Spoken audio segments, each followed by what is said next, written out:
Cake বানানো আমার কাছে বরাবরই একটি শখের মতো ছিল। তবে আজকের দিন আমার জন্য একদম বিশেষ হয়ে উঠেছে, কারণ এটা ছিল আমার হাতে বানানো 11তম কেক, যা আমি বানিয়েছি আমার আন্টির 9 দিনের ছোট্ট মেয়ের জন্য। আমি কখনো ভাবিনি যে আমি এমন কেক বানাতে পারবো, তবে আলহামদুলিল্লাহ ধীরে ধীরে কেক বানানো শেখার পথে এগিয়ে যাচ্ছি। এই কেকটি বানাতে গিয়ে আমার কাছে বিভিন্ন রং না থাকায় আমি হলুদ রং ব্যবহার করেছি। তবুও আন্টি কেক দেখে অনেক খুশি হয়েছেন। আজকের উদযাপনটা ছিল সত্যি অসাধারণ। আম্মু ভাত তরকারি রান্না করে নিয়ে গিয়েছিলেন, আর আমরা কেক নিয়ে নবজাতককে স্বাগত জানিয়েছি।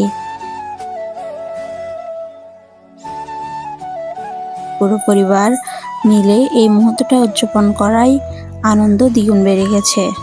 একটি কেক নবজাতকের প্রতি ভালোবাসা প্রকাশের চমৎকার একটি মাধ্যম হয়ে উঠেছিল। কেক বানানোর এই ছোট্ট যাত্রা আমাকে শিখিয়েছে, মন থেকে কিছু করার ইচ্ছা থাকলে তা ধীরে ধীরে বাস্তবায়িত হয়। আমি আগ্রহী হয়ে আরও নতুন নতুন কেক বানানো শিখতে চাই। আশা করি এই অভিজ্ঞতা আপনাদেরও অনুপ্রাণিত করবে। নতুন কিছু শেখার শুরু হয় ছোট একটি পদক্ষেপ থেকে, আর সেই পথ চলাটাই আমাদের জীবনে স্মরণীয় হয়ে থাকে। আমার কেক বানানোর যাত্রা শুরু হয়েছিল ইউটিউব ভিডিও দেখে, রেসিপি পড়া এবং ছোটোখাটো চেষ্টা থেকে।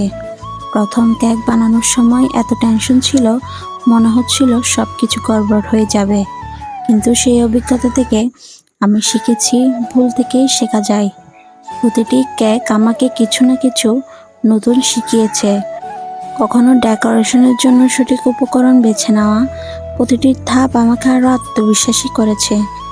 কেক বানানো শুধু একটি কাজ নয়, এটি একটি শিল্প।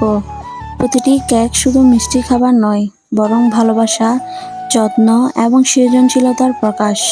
এটি আমাকে ধৈর্য শিখিয়েছে, ভুল থেকে শেখার গুরুত্ব বুঝিয়েছে এবং নিজের সৃষ্টিকে উপভোগ করতে শিখিয়েছে। আমি বিশ্বাস করি প্রতিটি মানুষই নতুন কিছু শেখার ক্ষমতা রাখে। হয়তো শুরুতে এটি কঠিন মনে হয়, কিন্তু ধীরে ধীরে এটি সহজ এবং উপভোগ্য হয়ে ওঠে। আমার কেক বানানোর এই যাত্রা একদিন আরও বড় হবে ইনশাআল্লাহ। আপনারাও যদি কিছু শিখতে চান, তবে আজ থেকে শুরু করুন। ছোট ছোট পদক্ষেপই একদিন বড় সাফল্যের দিকে নিয়ে যায়। আমি এখন নতুন নতুন কেক বানানোর আইডিয়া নিয়ে কাজ করছি। ভবিষ্যতে আরও ভালো কেক বানিয়ে নিজের পরিবার ও পরিজনদের জন্য আনন্দের মুহূর্ত তৈরি করতে চাই। এই যাত্রা কখনো থামবে না, কারণ আমি জানি প্রতিটি কেক